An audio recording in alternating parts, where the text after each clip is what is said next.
កម្ពុជានិងថៃចុះហត្ថលេខាលើកិច្ចព្រមព្រៀងចំនួន7ដើម្បីប្រយុទ្ធប្រឆាំងនឹងការឆបោកតាមអ៊ីនធឺណិតសន្តិសុខនិងការបំពុលបរិស្ថានកិច្ចព្រមព្រៀងចំនួន7ត្រូវបានចុះហត្ថលេខាក្នុងកំឡុងដំណើរទស្សនកិច្ចរបស់នាយករដ្ឋមន្ត្រីថៃមកកាន់ប្រទេសកម្ពុជាដែលគ្របដណ្ដប់លើបញ្ហាធំៗដូចជា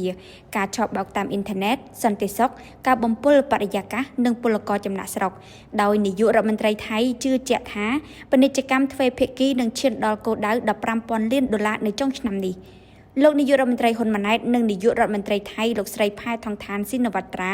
បានចុះហត្ថលេខាលើកិច្ចព្រមព្រៀងចំនួន7ដើម្បីប្រយុទ្ធប្រឆាំងនឹងការឆបោកតាមប្រព័ន្ធអ៊ីនធឺណិតដោះស្រាយការបំពុលបរិយាកាសនិងពង្រឹងសន្តិសុខព្រមទាំងបញ្ហាតាក់ទងទៅនឹងពលករចំណាក់ស្រុកក្នុងជំនួបនាថ្ងៃទី23ខែមេសាឆ្នាំ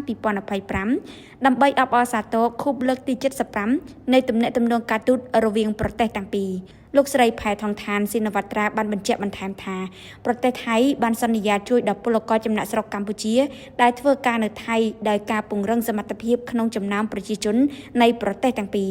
យោងតាមរបាយការណ៍របស់ក្រសួងការងារនិងបណ្ដុំបណ្ដាលវិជ្ជាជីវៈបានឲ្យដឹងថា